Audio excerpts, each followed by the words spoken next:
حضرت عبداللہ بن جعفر حضرت جعفر تیار کے بیٹے تھے، نبی پاک کی پھوپھی کے بیٹے تھے حضرت زبیر بن عوام رضی اللہ تعالیٰ، وہ انتقال کر گئے۔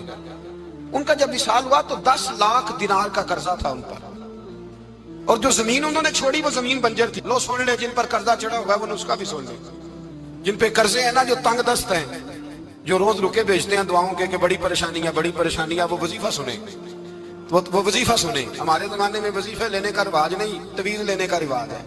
لینا چاہیے، تویز بری چیز نہیں، اچھی چیز ہے، لیکن زیادہ کام برکت والا کیا ہے؟ اللہ اللہ کرنا۔ کیا کام ہے؟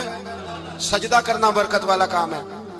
حضرت عبداللہ بن جعفر تیار کہتے ہیں میں نے قرضہ لینا تھا زبیر بن عوام سے، وہ وصال کر گئے۔ میں ان کے بیٹے کے پاس گیا، عبداللہ بن زبیر کے پاس۔ میں نے کہا پیسے لینے تھے، کہا بالکل لینے ہیں، میرے ابا جی مجھے وصیت کر کے گئے، لکھ کے گئے کہ یہ پیسے دینے، اور وہ یہ لکھ کے گئے ہیں، میں زندگی بھر کوشش کرتا رہا ہوں، ادا نہیں ہو سکے، بیٹا تیری ذمہ داری ہے میرے قرضے ادا کرنا۔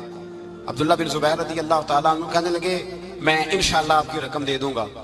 تو عبداللہ بن جعفر تیار کہنے لگے بھائی ہم دونوں آپس میں ہیں، کوئی شے نہیں چھوڑ کے گئے آپ کے ابا جی، کوئی چیز نہیں۔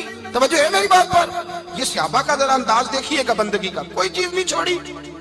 تو حضرت زبیر بن عوام کہنے لگے ایک زمین کا ٹکڑا ہے، وہ بھی بنجر ہے، اس میں بھی کوئی کھیتی نہیں اگتی، سبزہ نہیں ہوتا، بنجر ہے، پانی کوئی نہیں، اور وہ اتنی خشک ریتلی زمین ہے کہ بڑا مشکل کام ہے وہاں سیراب کرنا، بے آباد زمین ہے۔ حضرت سیدنا عبداللہ بن جعفر کہنے لگے تو اس طرح کر، وہ مجھے ساری نہ دے، اس میں سے تھوڑی سی مجھے دے دے، میں 10 لاکھ دینار کے عوض وہی رکھ لیتا، تیرے باپ کا قرضہ ادا ہو گیا، دے تو صحیح۔ انہوں نے کہا کیا کریں گے، وہ تو کسی کام کی نہیں، چند کوڑیوں کی بھی نہیں، فرمایا مجھے دے دو، میں جانوں اور میرا کام جانے۔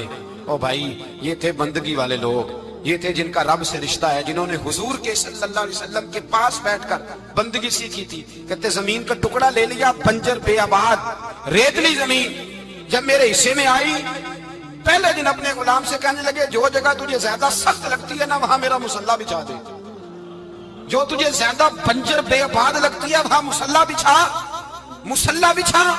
غلام نے مصلی بچھایا تو عبداللہ بن جعفر نے اللہ اکبر کہہ کے نیت باندھی۔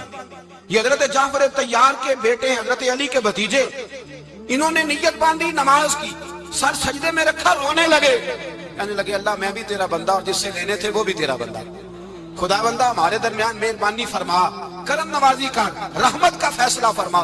اتنا روئے کہ مصلی بھیگ گیا۔ کہتے اتنا تڑپ رہے تھے کہ صحابہ اکٹھے ہو گئے ان کے گرد، مصلی بھیگ گیا۔